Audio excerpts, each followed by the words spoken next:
হযরতে খাব্বাব রাদিয়াল্লাহু তাআলা হুজুরকে আগুন তৈরি করেছে। ওই আগুনে হাত পা বেঁধে দিয়ে ওই আগুনের উপরে কোমরের অংশটা বসিয়ে দিয়েছে। ওই আগুনে কোমরকে পোড়াতে লেগেছে। ওই কোমর থেকে পানির মতো রস বেরোতে লেগেছে। গোস্ত চর্বি গলে গলে রস বেরোতে লেগেছে।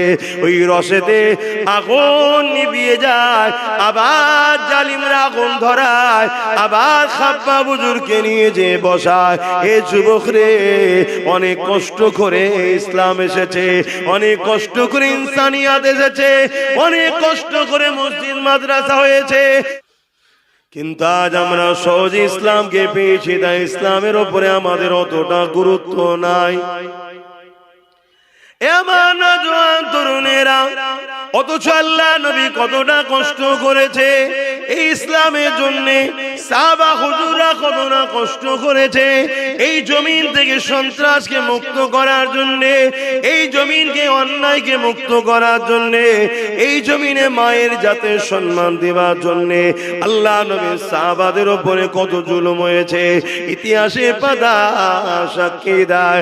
আমার নবী পাকের পাশে সাহাবারা সাথ দিয়েছিল বলে, আমার নবী পাকের মিশনে সাথ দিয়েছিল বলে, আমার নবী পাকের ডাকে সাহাবারা সাথ দিয়েছিলেন বলে, ওই সাহাবা হুজুরদিওকে তৎকালীন জালিম যারা ক্ষমতাশালী ছিল, তারা এমন করে সাহাবাদেরকে জোর করে ধরে মরুভূমির গরম বালির উপরে শুইয়ে দিয়ে তাদের বুকের উপরে ভারী পাথর পর্যন্ত চাপিয়ে দিয়েছে। তাদের বুকের উপরে ভারী পাথর দিয়েছে। ওই পাথরের চাপে তারা নিঃশ্বাস নিতে পারছিল না। এদিকে তলা থেকে গরম মরুভূমির বালিতে পিঠে চামড়া পর্যন্ত পুড়ে যেতে লেগেছে। এই অবস্থাতে সাহাবা হুজুরদেরকে জিন বলা হতে লেগেছে, এ মুহাম্মাদের অনুসারীরা, মুহাম্মদ রাসূলকে ছেড়ে দাও, মুহাম্মদ রাসূলের দল থেকে সরে আসো, মুহাম্মদ রাসূলের থেকে দূরে সরে যাও, নচেত তোমাদেরকে জানে মেরে দেওয়া হবে। তারা একটাই কথা বলেছিল, আমরা আমাদের জীবন দিয়ে দিতে রাজি আছি, আল্লাহ ও রাসূলকে ছাড়তে রাজি নয়। আল্লাহ আল্লাহ। আর আজকে আমরা মুসলমানদের মধ্যে লাখো কোটি মুসলমান আছে যাদেরকে কোনো চাপ দেওয়া হয় না, শুধু সামান্য কিছু ভিক্ষার কিছু ছোট ছোট পদ দেওয়া হয়েছে। আল্লাহর মসজিদ মাদ্রাসা কোরআন ওয়াকাফকে ছেড়ে দিতে এরা রাজি আছে, কিন্তু দুনিয়ার মসজিদ মাদ্রাসা ওয়াকাফের দুশমনদের ছাড়তে এরা রাজি নাই। এরা মুসলমান আছে না? না বলুন। তাহলে আমি প্রথমেই বললাম যে সব মুসলমান ইমানদার নয়। এ নওজওয়ানেরা, সেদিন কোন কষ্ট সাহাবা হুজুররা করেছিলেন এই জমিনের উপরে ন্যায়কে প্রতিষ্ঠিত করার জন্য, এই জমিনের উপরে অন্যায়কে মেটাবার জন্য। সাহাবা হুজুরদের উপরে কত জুলুম হয়েছে।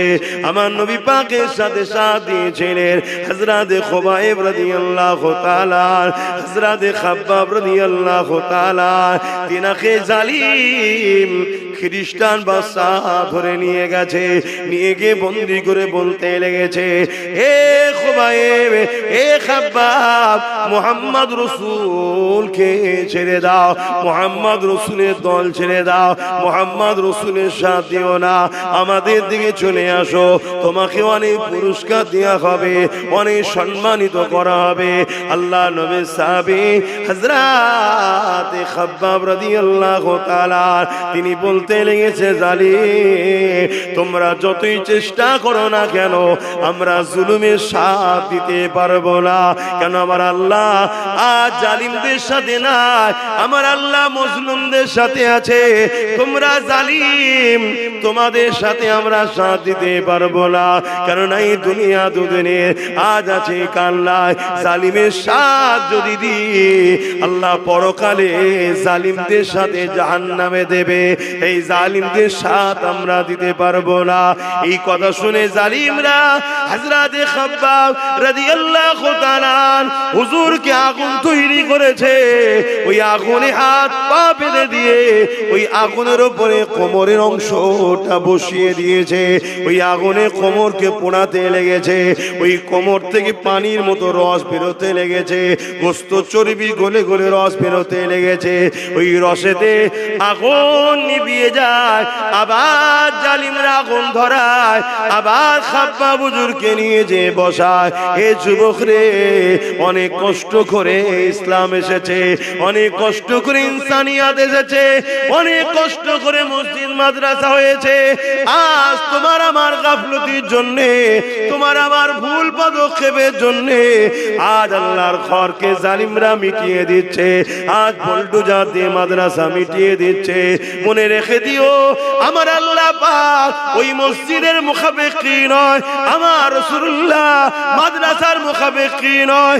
হ্যাঁ, মসজিদ আল্লাহর ঘর, মাদ্রাসা নবীর ঘর, কিন্তু মসজিদ চলে গেলে আল্লাহ পাকের কিছু হারাবার নাই। মাদ্রাসা চলে গেলে আল্লাহ পাকের রাসূলের কিছু কমে যাওয়ার ব্যাপার নয়। কিন্তু তুমি আমি পরকালে কোন মুখে আল্লাহর জান্নাতের আশা করব? জমিনে যখন আমার মসজিদ চলে যাচ্ছিল, তখন তোরা আমার মসজিদের জন্য কি করেছি বল? এটাই তো তোমার ঈমানের পরীক্ষা। প্রশ্ন করবে না করবে না? কথা বলে। আজকে কোন একটা গ্রাম যদি জালিম নেতাদের হাত থেকে ফসকে যায়, নেতা দেখে ওই এলাকার লোককে জিজ্ঞেস করে না করে না? বলো বলো, যে ফসকে গেল, তোরা কি করলি, চল তুই বাদ। দুনিয়াদারি মামলায় যদি তারা এটা কথা বলতে পারে, অথচ কোন নেতা আমাদেরকে বানায়নি, আর যিনি আমাদেরকে বানিয়েছে, দুটো হাত দিল, দুটো পা দিল, চোখ দিল, কান দিল, জবানে কথা দিল, সে আল্লাহ তো জিজ্ঞেস করবে, হারা আমার ঘর চলে গেল, আমার মসজিদের, আমার মাদ্রাসার উপর দুশ্মনী হলো জালিমরা, তোরা কি করলি? কি জিজ্ঞেস করবে না করে? কি মনে হচ্ছে আপনাদের? আপনাদের কি মনে হচ্ছে বলে? যদি মনে হয় না জিজ্ঞেস করবে না, তাহলে আমার থেকে বড় আজ করে কি লাভ?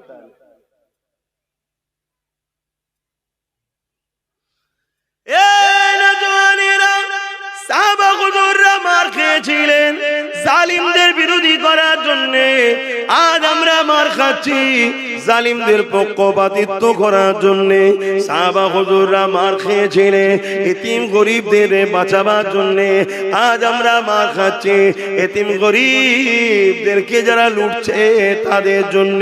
সাহাবা হুজুররা মার খেয়েছিলেন এই জমিনে সন্ত্রাস মুক্ত করার জন্য, এই জমিনে নারীদের অধিকার দেওয়ার জন্য, এই গরিবদের অধিকার দেওয়ার জন্য। আজ আমরা মার খাচ্ছি যাদেরকে আমরা ক্ষমতায় আল্লাহ সেই জালিম অত্যাচারী নারী বিদ্বেষীদের হাত থেকে। এ যুবকেরা, তরুণেরা, আজ আমরা ভারতের মুসলমান, এই ভারতবর্ষের পেপার গুলো খুলে দেখো, ভারতবর্ষের মিডিয়া গুলো খুলে দেখো, কম বেশি প্রতিদিন দেখতে পাবে কোনো না কোনো জায়গাতে গরিবের ঘরে বেটিদের উপরে অত্যাচার হচ্ছে। সেই মেয়েটার বয়স হয়তো 3 বছর, তাকেও ছাড়ছে না। সেই মেয়েটার বাচ্চাটার বয়স হয়তো 5 বছর, তাকেও ছাড়ছে না। সেই বাচ্চাটার কন্যাটার বয়স হয়তো 8 বছর, তাকেও ছাড়ছে না। এ ভারতের মুসলমান, অন্যকে কি করছে আমার দেখার দরকার নাই। মুসলমান তো তারা, নবীর উম্মত তো তারা, যারা দুনিয়াকে কাঁপিয়ে দিয়েছে, দেখিয়ে দিয়েছে নারীদের উপরে জুলুম হলে তাদের বিরুদ্ধে একদিন নয়, দুদিন নয়, বছর বছর পর্যন্ত লড়াই করেছে যে জাতি, ওই জাতিকেই তো বলা হয় মুসলমান। এ যুবকেরা, তরুণেরা, আজ আমরা এত খারাপ হয়ে গেলাম, আমরা নারীদের ইজ্জত বাঁচানো তো দূরের কথা, আজকে দুঃখের বিষয় আমরা তাদেরকেই সাপোর্ট করছি যারা ক্ষমতার জোরে টিকে রয়েছে, আর তাদের চামচাগুলোই নারীদের উপরে জুলুম করছে, তাদের আমরা গোলামি করতে লেগেছে। এই গোলামি এমন জায়গায় পৌঁছে গেল, এই গোলামি এমন জায়গায় পৌঁছে গেল, পুরো ভারতবর্ষের জমিনে গত দুদিন আগে বিহারের মুখ্যমন্ত্রী দেখা যাচ্ছে আমাদের ঘরের এক মেয়ের মুখের কাপড় ধরে টানছে। কেমন লাগলো দেখতে? খুশি তো? আমি জানি বিহারের মুখ্যমন্ত্রী হয়তো প্রকাশ্যে মুখের কাপড় ধরে টানে, ও গোপনে আরো কাপড় অনেক কিছু ধরে টানে, ওর চরিত্র খারাপ আমি জানি, ওর কথা বাদ দেন। কিন্তু আপনাদের জিজ্ঞেস করছি যে আপনাদের কেমন লাগলো দেখতে? ভালো লেগেছে তো? বলেন বলেন। কেন? ও জানে যে যার মুখের কাপড় ধরে টানছি এ জাতির পুরুষরা সে ঈমান আর নেই যে ঈমান মোহাম্মদ বিন কাসেমের ছিল। একটা 18 বছরের যুবক এক নারীর উপরে জুলুম হয়েছিল, খবর পেয়ে পুরো আক্রমণ করে ছিলেন তিনি। তাহলে আজকে সেই জায়গায় আমরা এত মুসলমান থাকার পরও আজকে কোথায় যাচ্ছে? বলো, ভাবো ভাবো। কে মাথা ঢাকবে, কে মুখ ঢাকবে, কে বুক ঢাকবে, কে আরো কিছু থাকবে, সেটা তার স্বাধীনতা। কেউ যদি প্রকাশ্য মুখ খুলতে পারে তার চরিত্রে আরো গোপনে অনেক কিছুই খুলতে পারে, এটা ভাবাটা স্বাভাবিক, তাই তো নাকি? কিন্তু সব কথা যাক, আমি আপনাকে প্রশ্ন করছি, এই অসভ্যতা এত মাথায় উঠলো কি করে? এতে কি আমাদের দোষ আছে? না, শুধু বাংলাতে তো বলছি না, টোটাল মুসলিম সমাজকে বলছি, আমাদের দোষ আছে না? না, এখনো শুধরান, এখনো সময় আছে। লাভ লসের রঙ্ক করে করে করে করে করে করে করে করেই তো জিন্দেগি শেষ করে দিলেন। অঙ্ক সব বন্ধ করুন, একটাই কথা, যে আমার নয় আমি তার নয়, এই অঙ্ক করতে শিখুন। সব সবার ঘর গুছিয়ে নিচ্ছে আর তুমি শুধু সবার ঘরের কাজ করে বেড়াচ্ছ। সবাই সবার ঘর গুছিয়ে নিচ্ছে আর তুমি শুধু পরের ঘরে ঝাঁট দিয়ে বেড়াচ্ছ।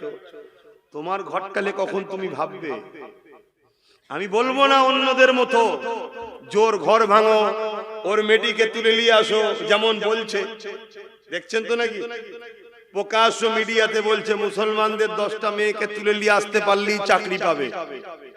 দেখেছেন আপনারা এই ভিডিওটা? কেউ মোবাইল গুলো নিয়ে কি করেন একটু দেখুন। যেমন উত্তরপ্রদেশের যে মুখ্যমন্ত্রী, এখন আমার দেশের জন্য এগুলো বলতেও লজ্জা লাগে, যে একটা সময় বলেছিল মুসলমানদের মেয়েদের কবর থেকে তুলে রেপ করা হবে, জানেন তো? দেখেছিলেন? এই কথা বলছেন। তাহলে এত বড় একটা কুখ্যাত সমাজ বিরোধী নোংরা মাইন্ডের লোক, সংবিধান বিরোধী লোক, সে একটা বড় রাজ্যের মুখ্যমন্ত্রী হয়ে যাচ্ছে। এখনো তোমার আমার খেয়াল নাই যে দেশ কোন গতিতে যাচ্ছে।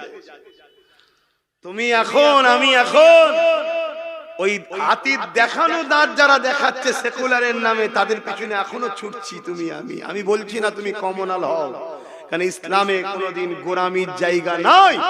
কিন্তু তার মানে এটা নয় যে আমি এমন একজনের উপরে ভরসা করছি যারই আপনজন, যারই ভাইয়েরা, তাদেরই উত্তরসূরিরা আজকে এত বড় বড় ইসলাম বিদ্বেষী নারী ঘটিত বা মুসলমানদের উপর আঘাত করছে, তারই ঘরের লোকের উপর আমি ভরসা করে বসে আছি।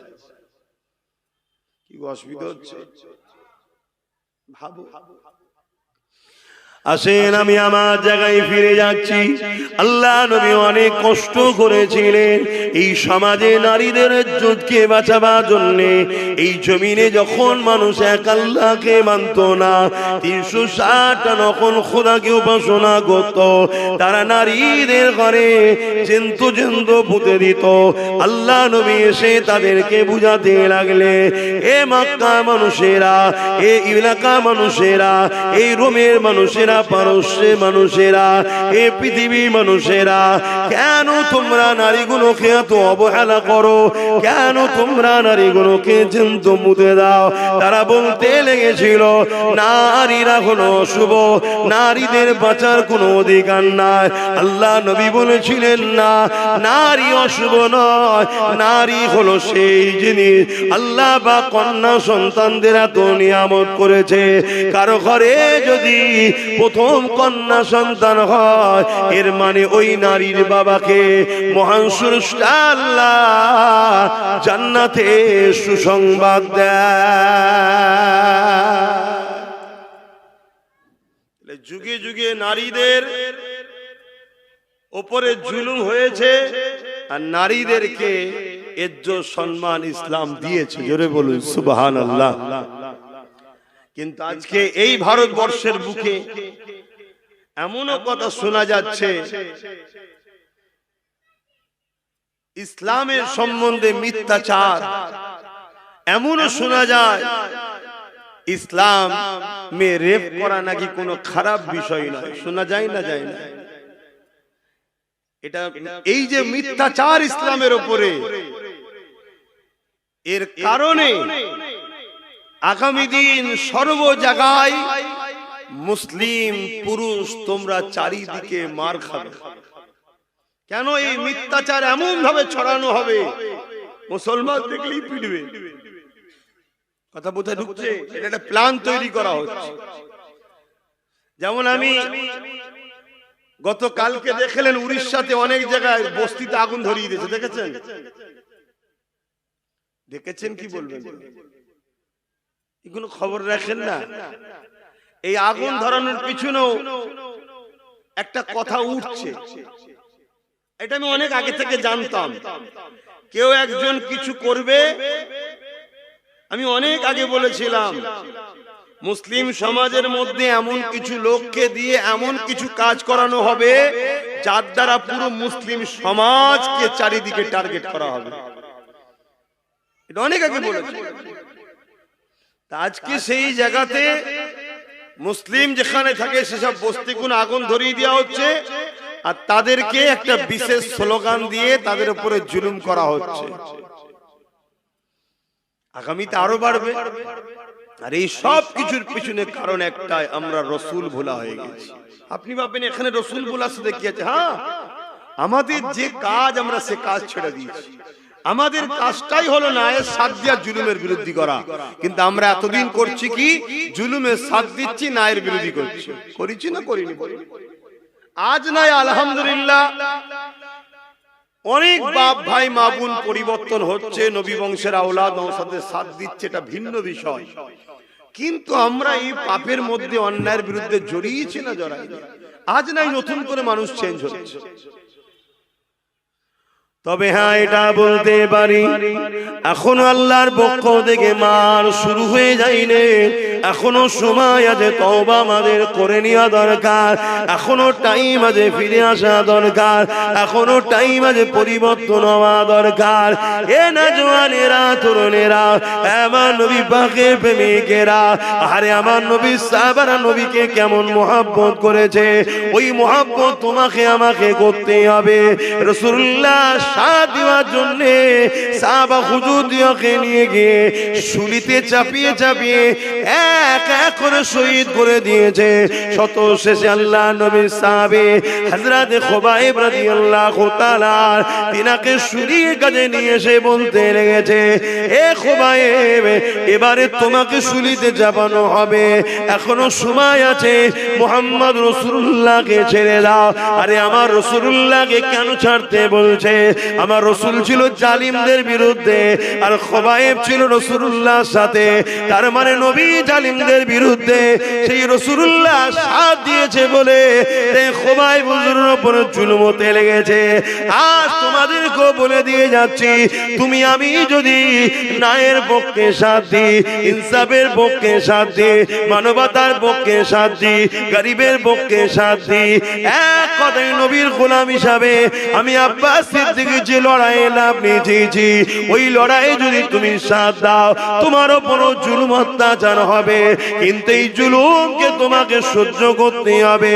এই জুলুম থেকে খাবলে গেলে হবে না, এই জুলুম থেকে পিছিয়ে গেলে হবে না, কেননা প্রত্যেকটা অন্ধকারের পরে অবশ্যই একটা আলো রয়েছে। রাত হয়েছে বলে খাবলে গেলে হবে না, অপেক্ষা করো, সময় আসলে অবশ্যই আলো ফুটবে, দিন হবে। ঠিক তেমনি আল্লাহ কোরআনে জানিয়েছে, হে আমার বান্দা বান্দিরে, অবশ্যই কষ্টের পরে আমি আল্লাহ তোমাদের শান্তি দেব।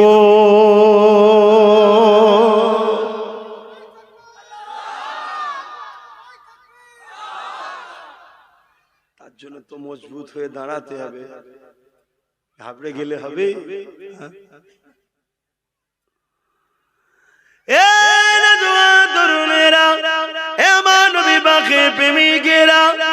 কতটা কষ্ট করেছে আল্লাহ নবী, কতটা কষ্ট করেছে সাহাবা হুজুররা ইসলামের জন্য। যখন আমার আল্লাহ পাক জানিয়ে দিলে, জিবরাইল মারফতে আমার রাসূলুল্লাহকে বলে দিলে, হে আল্লাহ পাকের নবী, আখেরি নবী হুজুর, আপনি আজকে রাত্রিতে হিজরত করে না, কেননা জালিমরা আপনাকে শহীদ করে দিবার জন্য তারা মিটিং করে নিয়েছে। এই সময় হযরতে জিবরাইল এসে আমার রাসূলুল্লাহকে জানিয়ে দিলেন, আপনি হিজরত করে নেন। এ যুবকেরা, তরুণেরা, আমার রাসূলুল্লাহকে হিজরত করতে হয়েছিল, কিন্তু আমার নবী পাক ঘর থেকে বেরোবার আগে 40 জন জালিম আমার রাসূলুল্লাহর ঘরকে ঘিরে ফেললো। 40 জন উলঙ্গ তরোয়াল নিয়ে আমার রাসূলুল্লাহর ঘরকে ঘিরে ফেলেছে। অনেক বড় কথা, আমার নবী পাক কিভাবে বেরিয়েছে আপনারা সবাই জানে। ওখান থেকে রাসূলুল্লাহ রওনা দিয়ে দিলেন। রাসূলুল্লাহর সাথে কে ছিল? হযরত আবু বকর সিদ্দিক ছিলেন। রাসূলুল্লাহর সাথে যেতে লেগেছে। এরকম সমান রাস্তা নয়, পাহাড় আর পাহাড়, পাহাড় আর পাহাড়, একটার পর একটা পাহাড়কে ওভারটেক করে করে রাসূলুল্লাহর সিদ্দিক আকবর যেতে লেগেছে। এতটা কষ্ট কেন করতে হয়েছে? কি জন্য নবীর উপরে এত জুলুম হলো? না নবী ইনসাফের পক্ষে ছিল, নবী মানবতার পক্ষে ছিল, নবী গরিবের পক্ষে ছিল, নবী নারীর অধিকারের পক্ষে ছিল, নবী সন্ত্রাসদের বিরুদ্ধে ছিল, নবী জালিমদের বিরুদ্ধে ছিল। নবী এমন করে এই জমিনের উপরে সভ্যতা, ইনসাফ, ইনসানিয়াত প্রতিষ্ঠিত করতে চেয়েছিল। তাই রাসূলুল্লাহর বিরুদ্ধে তৎকালীন জালিম শাসকরা লেগেছিল। এ যুবকেরা, তরুণেরা, একটা সময় দেখা যায় আল্লাহ নবীর নূরের কদম থেকে রক্ত বেরোতে লেগেছে, পাথরের কোনার আঘাত লেগে। সিদ্দিক আকবর তখন বলতে লাগলে, ইয়া রাসূলুল্লাহ, হাবিবাল্লাহ, আপনি আমার পিঠ মুবারকে উঠুন, আমি আবু বকর আপনাকে পিঠে করে নিয়ে মদিনা ইয়াসরিবে পৌঁছে দেব। কোন জায়গায় বলছে? যেখানে এরকম সোজা রাস্তা নয়, পাথরে কোন রকম ধরে আটকে উটকে করে উঠতে হচ্ছে। এই পাহাড় পার করে আবার নেবে আবার একটা পাহাড়, এই পাহাড়ের রাস্তায়। তখন এত গাড়ি যাবার পাহাড়ে যে রাস্তা করেছে তখন ছিল না, কাঁটা যুক্ত গাছ ভর্তি, যেখানে একবার পা স্লিপ হলে পুরো নিচই। এরকম একটা পথের ওপরে আবু বকর সিদ্দিক নিজে চলছে, তিনারও পা দিয়ে রক্ত বেরোচ্ছে। সেই অবস্থাতে হুজুরকে বলছে, হুজুর আপনি আমার পিঠে আসুন, এই সুযোগটা আবু বকরকে দিন। কিয়ামত দিন আল্লাহ বললে আমি তো বলবো, আল্লাহ আবু বকর আপনার হাবিবকে পিঠে তুলে ঘুরেছে। জোরে বলুন সুবহানাল্লাহ। মোহব্বত কাকে বলে? আর আমার রাসূলের উপরে এই জুলুমটা কেন?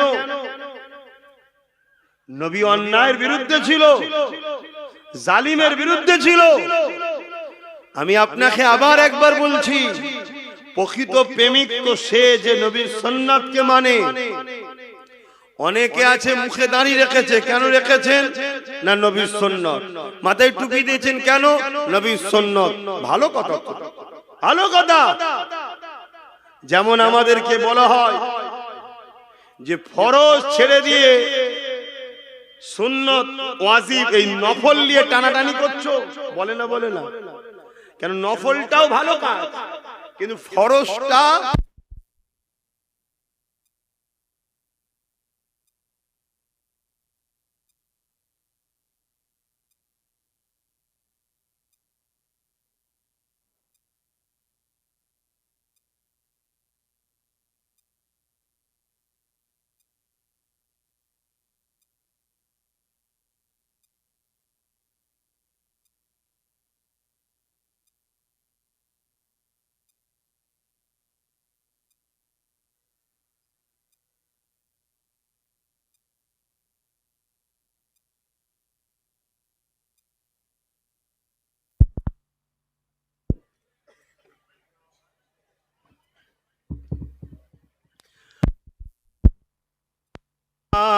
সাল্লি আলা, পড়েন পড়েন, ওয়ালা আলি।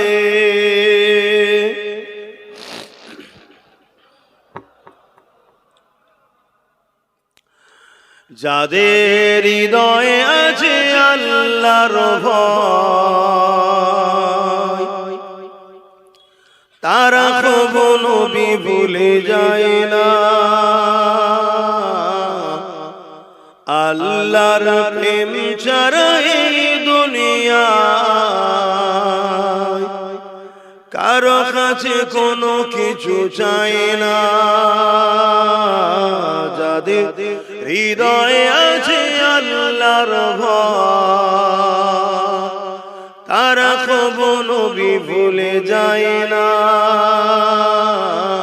আল্লাহ প্রেম ছাড়া এই দুনিয়ায় কারো কাছে কোনো কিছু চাই না।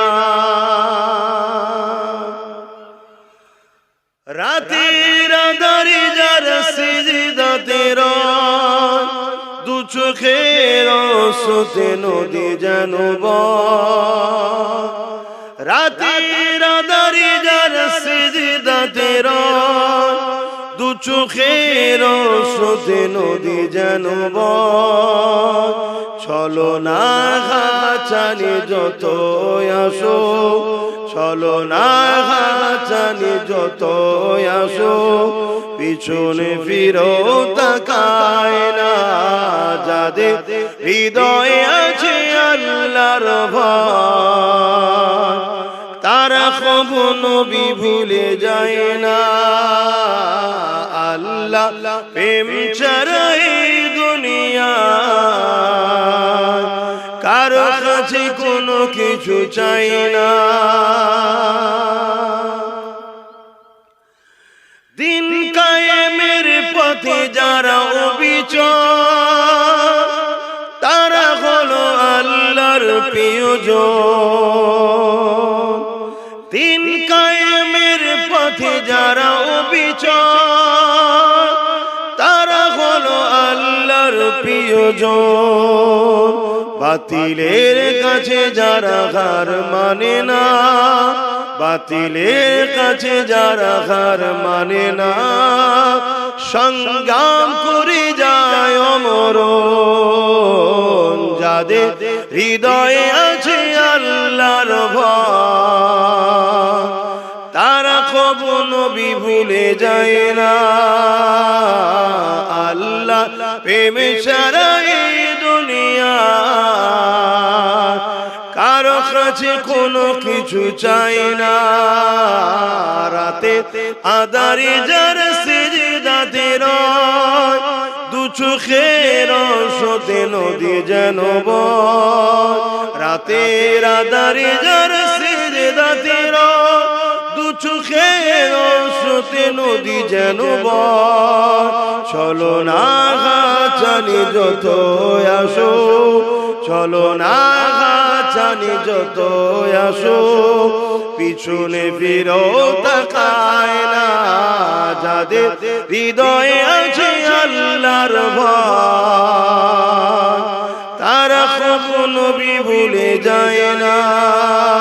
আল্লাহুম্মা সাল্লি আলা।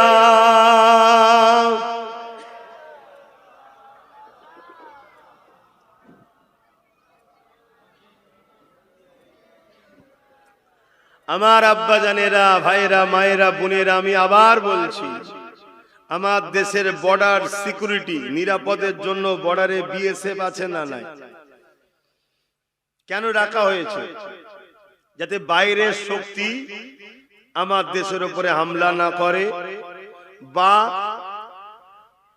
দেশের কোন মধ্যে কেউ গাদ্দার বা দেশের মাল ইদিক উদিক সরকারি আইন ছাড়া অবৈধভাবে কেউ যেন লেনদেন না করতে পারে, দেশের ক্ষতি না হয়। বা সেনা আছে কি জন্যে? যাতে দেশের উপরে কেউ হামলা করলে প্রতিরোধ করবে, তাই তো নাকি? এজন্য তাদেরকে মাইনে দেওয়া হয়, তৈরি করা হয়েছে। তো উম্মতে মুহাম্মাদি, আল্লাহ তোমাকে আমাকে জমিনে পাঠিয়েছে এই কারণে, এই জমিনের উপরে কেউ অন্যায় করলে তাকে দমন করার জন্য। তুমি কেন বুঝছো না? তুমি মনে করেছো আমাকে নামাজ পড়তে শুধু আল্লাহ পাঠিয়েছে, তুমি মনে করেছো আমাকে শুধু রোজা রাখতে আল্লাহ পাঠিয়েছে। এটাই তো তোমার ভুল কনসেপ্ট হয়েছে।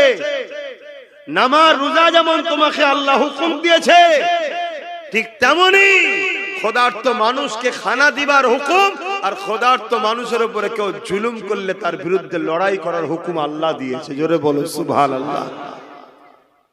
তাতে তুমি পলিসি তৈরি করতে পারো, বিভিন্ন রুট তৈরি করতে পারো, বিভিন্ন প্ল্যান পরিকল্পনা করতে পারো, কিন্তু মিশন তোমার একটাই হবে, আমি জুলুমকে খতম করব, ন্যায়কে প্রতিষ্ঠিত করব। এটা তোমার কাজ। আর নামাজ ব্যক্তিগত, রোজা ব্যক্তিগত ইবাদত, হজ তোমাকে মালদার করেছে আল্লাহর ঘর দেখে আসো, ব্যক্তিগত। যাকাত আল্লাহ দিয়েছে তোমাকে, এটা শতকরা গরিবকে 2.5 টাকা দিতে হবে, এটা তোমার কাজ।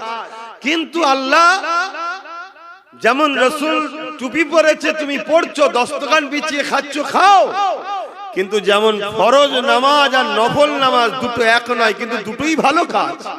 ফরজের গুরুত্ব অনেক বড়, নফল অনেক ছোট। নফল যদি ছেড়ে যায় তবুও অনেক গুঞ্জাইশ, কনসেশন আছে, কিন্তু ফরজের জন্য কিন্তু অনেক কড়া আইন আছে, তাই তো নাকি? ঠিক তেমনি 10 দোকান বিছিয়ে খাওয়াটাও সুন্নাত, তারপরেও যদি ছেড়ে যায় একটা সুন্নাত, তুমি নেকি পেলে না। কিন্তু আমার রাসূলুল্লাহর অনেক বড় সুন্নাত হলো সন্ত্রাস জালিম শাসকদের বিরুদ্ধে যুদ্ধ করে ওই সমাজের মানুষকে জালিম নেতাদের হাত থেকে বাঁচানো, এটা নবীর সুন্নাত।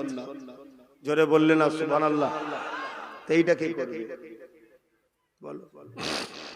সেই জায়গায় উম্মতে মুহাম্মাদি টুপি পরে দাঁড়িয়ে রেখে জালিম শাসকের সঙ্গে সাথ দিয়ে বলছে আমি নবী সুন্নত রেখেছি। সুন্নত রেখেছে না উম্মতকে বোকা বানাবার জন্য রেখেছে, ভাবা দরকার। যদি সুন্নতের প্রকৃত দরদি হতো, যেমন ফরজ ছেড়ে নফল টানাটানি করতো না, ফরজটাও আদায় করতো, নফলটাও করতো, ঠিক না বেঠিক? তাহলে রাসূলুল্লাহর বড় সুন্নত হলো জালিমের বিরুদ্ধে লড়াই করা। রোমের বিরুদ্ধে রাসূলুল্লাহ লড়াই করেছে, পারস্যের বিরুদ্ধে লড়াই করেছে। কেন? এরা সব ছিল অত্যাচারী, স্বৈরাচারী, মানব সুরাতে পশুর নাই জালিম শাসক ছিল। আল্লাহ নবী তাদের বিরুদ্ধে লড়াই করেছে। এ উম্মতে মুহাম্মাদি, নিজের জায়গা ভুলে গেলে। আজ আমরা লড়াইকে ভুলে গেলাম, আজ অন্যায়ের বিরুদ্ধে লড়াই করা ভুলে গেলাম, ন্যায়ের পক্ষপাতিত্ব ভুলে গেলাম। এই ভুলে যাওয়ার দরুন আমাদের আল্লাহ আমাদের কাছ থেকে সম্মান, ইজ্জত মানুষের অন্তর থেকে তুলে দিচ্ছে। তাই আজকে আমরা মানুষের কাছে ঘৃণার পাত্র হয়ে গেছি। সবার মুখে একটাই কথা, মুসলমানকে শেষ করো। কেউ প্রকাশ্য, কেউ ভেতরে ভেতরে। তাই দোয়া করব, তার আগে ছোট্ট একটা কথা বলে যাচ্ছি, একটা উদাহরণ দিচ্ছি। সবাই আমাদের দুশমন, এটা মানেন তো নাকি? সবাই আমাদের মানেন তো? নমুনা বলে যাচ্ছি, শোনেন। একটা হলো প্রকাশ্য, দেখুন বিজেপি সরকার আমাদের ওয়াকফকে আইন করে লিখছে না লাইনে ওয়াকফকে। আর আমাদের রাজ্য সরকার দেখুন মুখে আমাদের দরদি, কিন্তু আমাদের ওয়াকফের আইনকে সাপোর্ট করলো না। দেখলেন তো, সবাই আমাদের দুশমন। বিগত দিনেও যারা ছিল তারা আমাদের দুশমনি করেছে না? কথা বলুন, হ্যাঁ কি না বলুন? সব সুযোগ সন্ধানী, আমরা বুঝে উঠতে পারলাম না। তো যাই হোক, এই শীতের বেলায় সময় তো কম, বেশি কথা আর বলতে পারছি না, এতটুকুই বললাম। এখন সালাম দেবো, একটুখানি দোয়া করব। যেসব ভাইগুলো দাঁড়িয়ে আছেন, যদি আমাদের হয় কমসে কম দুয়াতে একটু ভেতরে ঢুকে আসবেন, জানি একটু শরীক হন। সালাম পড়ি, ইয়া নবী সালাম।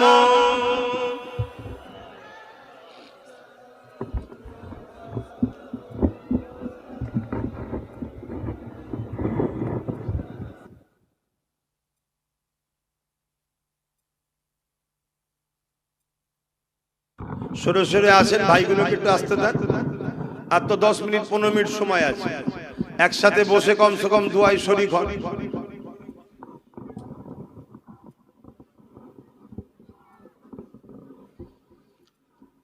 ফাঁকা জায়গা হয়ে আছে কেন? সরে সরে আসেন, এক্ষুনি তো শেষ হয়ে যাবে।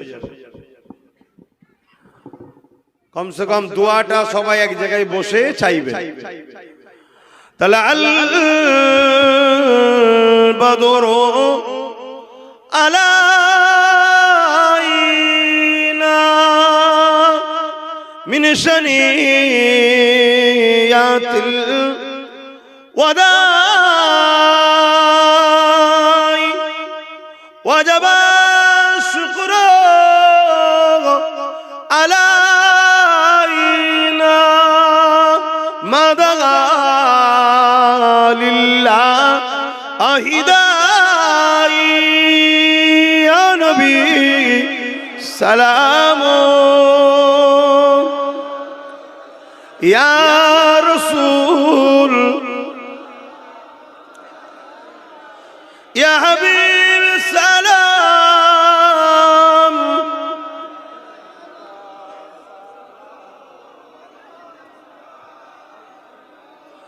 পড়িল আল্লাহ আরো বাণী,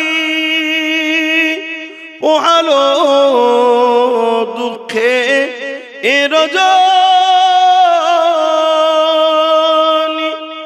হইল জগৎ অনুরানী, আমিনার নয় অনির্মণি, ইয়া নবী সালাম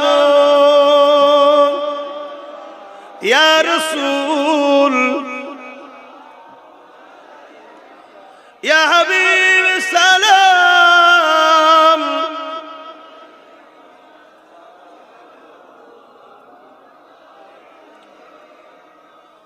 তোমরা ওই কজন উপরে রয়ে গেলে কেন?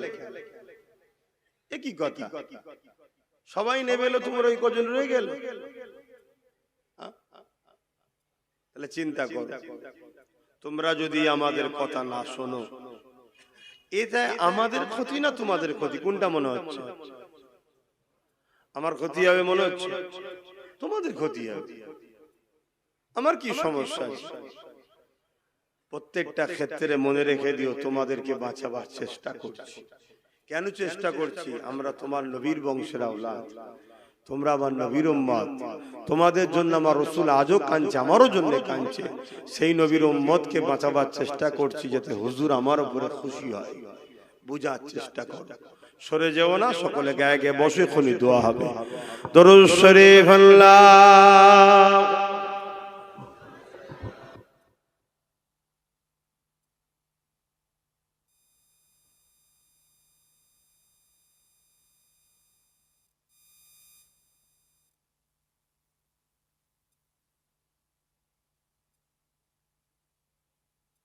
বিসমিল্লাহ শরীফের সঙ্গে 11 বার দরুদ শরীফ, 3 বার শরীফ, 10 বার ইখলাসি তেলাওয়াত হবে। এবং পাশাপাশি একটা ছোট্ট কথা, এই মাহফিলে এসেছেন, আল্লাহ এই মাহফিলকে কবুল করেন। ছেলেরা যাচ্ছে, যার যা খুশি একটু শরীক হন। ছেলেরা যাচ্ছে, যার যা খুশি একটু শরীক হন। আর বাকি তেলাওয়াত করেন সবাই। এখনই দোয়া হবে, কেন নামাজ আছে, 4:30 মধ্যে শেষ হবে, তারপরে নামাজ আদায় হবে ইনশাআল্লাহ।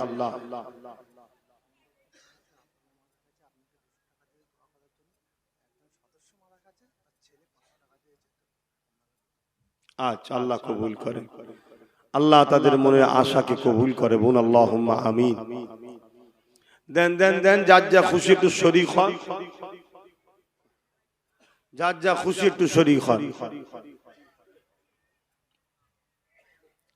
বিসমিল্লাহির রহমানির রহিম।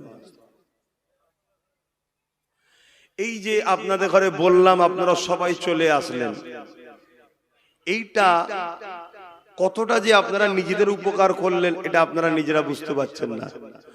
যখন মুসলমান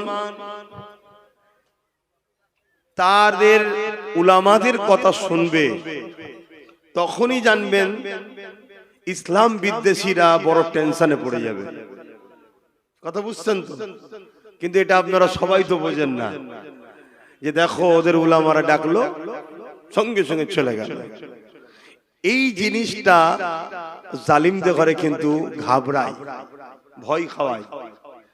কিন্তু আমার ভাইয়েরা তো অনেকে বোঝে না, তারা মনে করে তোর বাবু ডাকছে ডাকুকে যাকতো, যা বলছে বলুককে যাকতো। কথা বুঝে আসছে? দেখো ভাই, একই কথা বারবার বলছি, তোমরা বিরক্ত হচ্ছ কি জানি না, তবে কিন্তু আকাশে খুব কালো মেঘলা উঠেছে। বুঝার যদি হও বুঝে লাও। তাই এই কথাকে সামনে রেখে আমি ছোট্ট দুটো তিনটে কথা প্রশ্ন করবে, একটু উত্তর দেবেন। কেউ মসজিদ ভাঙছে, মাদ্রাসা ভাঙছে, কবরস্থান ঈদগাহকে ভাঙছে, তার যদি তুমি সাথ দাও, তুমি কি মসজিদ মাদ্রাসা কবরস্থান ঈদগাহ দুশ্মন না বন্ধু? জোরে বলো। আর যে মসজিদ মাদ্রাসার দুশ্মন হয় তার মধ্যে ঈমান থাকে? দ্বিতীয় নম্বর কথা, তোমার বাপ দাদুর কবর কেউ বাঁচাতে চাইছে, কেউ বিক্রি করে দিতে চাইছে। যে বাঁচাতে চাইছে সে তোমার দুশ্মন, না যে বিক্রি করে দিতে চাইছে সে দুশ্মন? তাহলে তুমি তো এতটুকু বোঝো যে কে দুশ্মন কে আপন। তাহলে দুশ্মনের সাথ দিয়ে নিজের মুরব্বীদের কবরগুলোর ওপরে সিনেমা হল, মদের আড্ডা, বার, থিয়েটার হল তৈরি করো না। নিশ্চয়ই আপনারা জানেন এই কথাটা সর্ব জায়গায় আমি বলি, কেন এটা আমার ইমানি দায়িত্ব বলার। একবার না 1 কোটিবার যদি আল্লাহ বলার সুযোগ দেয় 1 কোটিবার বলবো। কেন্দ্র সরকার একটা আইন করেছে, যে আইন দ্বারা মুসলমানদের ওয়াকফ সম্পদকে নিতে চাইছে। যেমন মুসলমানদের ওয়াকফ আছে, হিন্দু ভাইদেরও সম্পদ আছে, দেওবত্ত সম্পদ, আরো অনেক ধর্মের আছে, তাদের সবটা নিজ নিজ দায়িত্বে সব যেমন ছিল থাকবে। শুধু মুসলমানদের সম্পদটাকে কেড়ে নিচ্ছে। এই কেড়ে নিবার কারণ মুসলমানদের হয়ে বলার কেউ নেই, এক। দ্বিতীয় নম্বর কথা, ভারতবর্ষে একটা মহল তৈরি করা হচ্ছে যেখানে মুসলমানদেরকে দ্বিতীয় ক্যাটাগরির নাগরিক গোলাম হিসাবে রাখবে। যারা গোলাম হিসাবে থাকতে পারবে না তাদেরকে হয় মেরে দেবে, না হয় তাড়িয়ে দেবে, দুটোর মধ্যে একটা। এই সবকিছুর পিছনে রাগ হচ্ছে একটাই, কেন ইসলামের আলোর কাছে অনেক ভণ্ডের ভণ্ডমি শেষ হয়ে যাচ্ছে, তাই অন্য কিছু রাগ নয়। তো এই রকম একটা জায়গায় দাঁড়িয়ে থেকে আমি আপনাদের জিজ্ঞেস করছি, আপনারা বলবেন কেউ যদি বিজেপিকে সাথ দেয়, সাপোর্ট করে, ভোট দেয়, তাহলে বিজেপিকে শক্তিশালী করলো ভোট দেওয়া মানে? তার মানে মসজিদ মাদ্রাসাকে সে ভাঙুক, আপনি সাপোর্ট করলেন, তাহলে তার কি ঈমান থাকবে? ঠিক তেমনি সেই বিজেপির আইনকে যে রাজ্য সরকার মেনে নিয়েছে, তাহলে সেই রাজ্য সরকারকে কেউ যদি ভোট দেয় তার কি ঈমান থাকবে মনে হয়? তাহলে এই জায়গায় দাঁড়িয়ে থেকে আমি আপনাদের পীরের আওলাদ হিসাবে, নবীর ঘরের সন্তান হিসাবে, নবীর উম্মতকে সঠিক অন্যায় থেকে যেমন বাঁচাবার দায়িত্ব, ন্যায়ের পক্ষ রাস্তাটা দেখাবার দায়িত্ব আছে না নাই? তাই আমাকে কারা সন্তান ও ভাইয়ের মতো ভালোবাসেন একটু হাত তুলে দেখান। বিশ্বাস করেন? হাত লম্বা করে তুলবেন। বিশ্বাস করেন?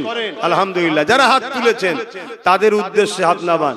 তাদের উদ্দেশ্যে বলছি, আমাদের রাজনীতির পাওয়ার দরকার আছে, আছে না নাই? তাই আমার ছোট ভাই নওশাদ রাজনীতি করছে, আমি এইদিকে আছি, ও এইদিকে আছে।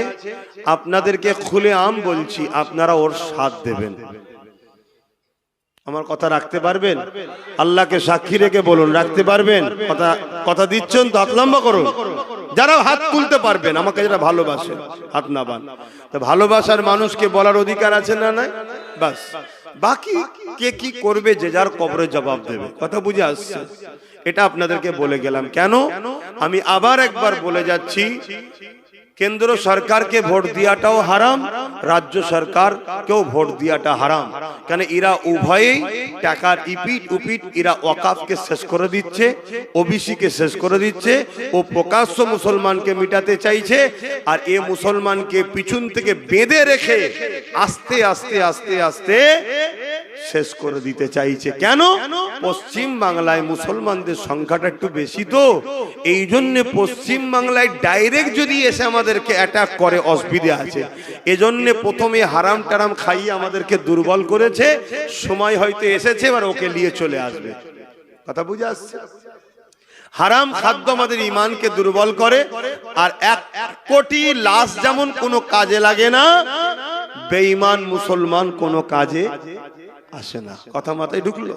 পশ্চিম বাংলার ভৌগোলিক পরিস্থিতি অন্য জায়গার ভৌগোলিক পরিস্থিতি আলাদা। এই পশ্চিম বাংলায় একটুখানি বুঝে বুঝে ওই মানে দেখাবো এক করব এক, এরকম সেকুলার দিয়েই আমাদেরকে শেষ করবে। তো এই জায়গায় আমি আপনাদেরকে বলবো, কে ভালো কে খারাপ দেখার দরকার নেই। নবীর বংশের আওলাদ নওশাদ সিদ্দিকী রাজনীতি করছে, রাসূলও বলেছে কুরাইশ বংশের ঝান্ডার তলায় তোমরা থাকো, তোমরা ওর সাথ দিও। যারা আমাকে ভালোবাসেন বলার অধিকার আছে না নাই? আমার ভালোবাসার মানুষকে বললাম, আল্লাহ যদি ওকে ক্ষমতায় আনে, সেই জায়গায় যদি পৌঁছায়, কোনো সুবিধা অসুবিধা হলে আমি জুম্মার দিন দরবারে থাকি, আমার কাছে যাবেন, আমি আপনাদের পাশে ছিলাম, আছি, থাকবো। কিন্তু মনে রাখবেন, ফাইসাল্লাহ আল্লাহর হাতে। আপনার সাথ দিয়াতে ওর উপকার হবে না ক্ষতি হবে ওটা জানা আপনার প্রয়োজন নয়। আপনার প্রয়োজন আমি ইসলামের যারা ক্ষতি করছে তাদেরকে কমসে কম শক্তিশালী করতে পারি না। কথা মাথায় ঢুকছে? অনেক ভাই বলবে রাজনীতি আলাদা, ধর্ম আলাদা। আমি তাদের উদ্দেশ্যে আপনাদেরকে একটা কথা বলে যাচ্ছি, আপনারা বলবেন যদি রাজনীতি আলাদা হয়, ধর্ম আলাদা হয়, তাহলে রাজ পাওয়ার দিয়ে মন্দির তৈরি করছে আর মসজিদ ভাঙছে কেন? রাত পাওয়ার দিয়ে গীতা পাঠ করানো হচ্ছে আর কোরআন শেষ হয়ে যাবে বলছে কেন? তাহলে তোমরা কি রাজ ক্ষমতা দিয়ে ভারত থেকে ইসলামকে মুছতে চাইছো? এই অধিকার কি সংবিধান দিয়েছে? আমরা গীতা পড়বে কি পড়বে না আমি পক্ষও নাই বিরুদ্ধও নাই, সেটা তার পছন্দের কাছে, কিন্তু কোরআনটা তো আমার পছন্দ। আমার কোরআন শেষ হয়ে যাবে এটা আপনি বলছেন কেন? মন্দির থাকবে কি থাকবে না সেটা তাদের পছন্দের ব্যাপার, তাদের ব্যাপার, আমি পক্ষও নাই বিরুদ্ধও নয়, কিন্তু মসজিদটা তো আমার পছন্দ। তুমি রাজকোষের টাকা, যেটা আমাদেরও অর্থ আছে, ট্যাক্সের টাকায় অর্থ আছে না নাই? জগন্নাথ মন্দির করলে এটা কি সরকারের কাজ? হিন্দু ভাইদের কাজ, তারা তাদের ধর্ম করবে। কথা 1 টাকা না 1 লক্ষ জগন্নাথ মন্দির হিন্দুরা করতে পারে, আমার কোনো পক্ষে বিপক্ষে কোনো কথা নেই। কিন্তু আমি যে ট্যাক্স দিয়েছি, আমার ট্যাক্সের টাকা তো তুমি দীঘায় মন্দির করলে, তারপরেও চলো তর্ক ঝগড়ায় যাচ্ছি না। উপরন্তু রাজারহাটে আমার মসজিদের জায়গা তুমি জোর করে হিটকোকে দিয়ে দিচ্ছ কেন? তাহলে তোমাদের লক্ষ্য ওটাই, যে লক্ষ্যটা বিজেপি ভারত থেকে ইসলামকে মুক্ত করতে চাইছে, যেটা আরএসএস এর এজেন্ডা। আর তুমিও বলেছিলে আরএসএস ভালো বিজেপি খারাপ, মনে পড়ছে তো নাকি? এবারে এই কথাগুলো তোমরা শুনে নেবে কি না নেবে আবার বলছি তোমাদের ব্যাপার, কিন্তু আমার বলা দায়িত্ব আছে না? না, আমি বলবো। এবার এই বলতে কি যদি আমার বাধাই কেউ আসে, তার সাথে প্রয়োজন আমি যুদ্ধ করতে রাজি আছি। ওপেন কথা বলে যাচ্ছি, কেন আমার ইসলাম আমাকে ইজাজত দিয়েছে, আমার সংবিধান আমাকে রাইট দিয়েছে। এর বিরুদ্ধে যে দাঁড়াবে সে মোদি হোক আর দিদি হোক, কোনো বেটাকে ছাড়বো না, তার বিরুদ্ধে লড়াই করব। কথা মাথায় ঢুকলো? তাহলে এই জায়গায় আমার সাথে এই বুঝানোর পরে 10 জন হলেও তো সাথ দিতে পারে। কালকে 10টা 20 হতে পারে, তো 20টা একদিন 1 লাখ হতে পারে, তো 1 লাখটা একদিন 10 লাখ, 10 লাখটা একদিন 1 কোটি হতে পারে না? পারে না? একদিন বিপ্লব অবশ্যই ঘটতে পারে, কারণ ইতিহাস তো এইভাবেই ঘটে। তাই আমি আরো একবার বলছি, আমাকে বিশ্বাস রেখে আমি যে কথা বললাম আমার ছোট ভাইকে রাজনীতির বিষয়ে, ধর্মের বিষয়ে তো আমার সাথে আপনারা আছেন, আমার আরো বাপ ভাইদের সঙ্গে আছেন, রাজনীতির বিষয়ে আপনারা নওশাদের সাথ দিতে রাজি আছেন? হাত তুলে বলুন, দিতে রাজি আছেন? আলহামদুলিল্লাহ। এবারে বলতে পারেন জলসাতে কথা বলছেন কেন? নেতারা যখন রাজনীতি ছেড়ে দিয়ে ধর্ম মিটাতে নামে ধর্মগুরুদের, তখন ধর্মের জায়গা থেকেই তো বলতে হবে। তা আমরা তো, আমাদের তো জায়গা এইটাই, ঠিক তো নাকি? আমাদের তো অন্য জায়গা নেই, তাহলে এই জায়গা থেকেই তো বলতে হবে। তো ইমাম তো মসজিদ থেকেই বলবে যে দেখো, যদি তোমরা না নিজেদের রাজ পাওয়ার তৈরি করো, যদি তোমরা 60, 70, 80, 90, 100টা নিজেরা এমএলএ না বানাতে পারো, তাহলে তোমরা শেষ হয়ে যাবে। আর তোমরা যদি 60, 70, 100টা এমএলএ বানাতে পারো, বাকি যা থাকবে 194, বাকি সব ভাগ বাটোয়ারা করে লিগে যা তোরা। তারপরে যেই সরকার করুক আমাদেরকে সাথে নিয়ে করতে হবে। আর আমরা যখন কোন সরকারের পার্টনারে থাকবো, সাথে থাকবো, আমাদেরকে কেউ মিটাতে পারবে? 215টা দিয়েছো, 215টাই মমতার, আমাদের নয়। কিন্তু আজকে যদি ওই জায়গায় 100টা আমাদের থাকতো আর 115টা যদি ওর থাকতো, তাহলে একসাথে দল করতে হতো। তাহলে এই যে চেয়ারে বসে আছি, 4টে পায়া, 3টে ওর থাকে, একটা আমাদের থাকলে ওই চেয়ারে বসে বলতে পারতো দিল্লি চলে যাও। এই জন্য আপনাদেরকে বোঝাচ্ছি। আর একটা শেষ কথা, আমার ভয় হচ্ছে, আমি তো চারিদিকে গিয়ে যেটা দেখছি, শুধু মুসলমান নয়, অমুসলিমরাও নওশাদের সাথে সাথ দিচ্ছে। আর রাজনীতির নেতা এমনই হওয়া দরকার যে শুধু মুসলমানের নয়, জনগণের হবে, যেটা নওশাদের মধ্যে আছে দেখছি। কথা বুঝে আসছে? আমি কিন্তু একটা ধর্মগুরু হিসেবে কথা বলছি, কথা বুঝে আসছে তো নাকি? কিন্তু ও রাজনীতি হিসাবে ওর মধ্যে সর্বধর্মের মানুষের জন্য লড়াই করছে, করছে না করে না? ওটাই হওয়া উচিত, ওটাই হওয়া উচিত। কেন? জনপ্রতিনিধি জনগণের, ধর্মগুরু ধর্মের লোকের, ঠিক না বেঠিক? হ্যাঁ। তো সেই জায়গায় আজকে অমুসলিমরাও তার সাথ দিচ্ছে। এই যে সবাই ওর সাথে ছুটছে, তো এইটা কিন্তু কেউ ভালো নজরে নিচ্ছে না, কেউ ভালো নজরে নিচ্ছে না যে একটা মুসলিম ছেলে সর্বধর্মের মানুষের নেতা হবে, এটা কিন্তু ভালো নজরে কেউ, বলবেন তো, লিখছে না। তাই আমার ভয় হয়, হয়তো দেখা যাবে আগামী দিন যাতে ওকে ডাউন করা যায়, এর জন্য অনেক ছোট ছোট মুসলমানদের মধ্যে থেকেই আবার দল করিয়ে দেবে। এলে তুই কিছু টাকা লিজা, একটা দল করলে, এলে তুই লিজা, শুনছেন তো নাকি? কেন? যাতে করে আমরা টুকরো টুকরো হয়ে যাই। টুকরো টুকরো হয়ে গেলে ক্ষতিটা আমাদেরই হবে। এরকম লুবি মুসলমান আছে না নাই? বলুন, আছে না নাই? একটু সাবধান হন। সময় এলে আপনাদেরকে বলবো। একটা কথা বলছি, একটা কথা বলছি, আবেগে হুঁশ হারিয়ে ফেলো না, জোশ আনো, হুঁশ হারিয়ে নয়। আমরা বড় আবেগী, এই আবেগের জ্বালায় আজকে মুর্শিদাবাদের লোক যেখানে দেখছে সেখানে পিটছে। মুর্শিদাবাদের লোকে দেখার খোঁজ লাও একটু চারিদিকে, শুনছেন তো নাকি? অতএব একটু বুঝে বুঝে পা ফেলো। আল্লাহ রসুল বলছে, কেউ পরিবর্তন হয়েছে চট করে বিশ্বাস করতে যেও না, আগে তাকে দেখো। পাহাড় সরে গেছে বিশ্বাস করো, কেউ পরিবর্তন হয়েছে বিশ্বাস চট করে করো না। আমি কারো নিন্দা করছি না, কিন্তু রাসূলুল্লাহর হাদিসটাকে মাথায় রাখা দরকার আছে না নাই? কেন আমাদেরকে দেখতে হবে? হঠাৎ করে একটা লোক এখানে ওখানে ওখানে ওখানে চারিদিকে ডাল দিয়ে ঘুরে হঠাৎ করে সে এসে বলল আমি মুসলমানদের দরদি, একটু আমাদের ভাবা দরকার আছে না নাই?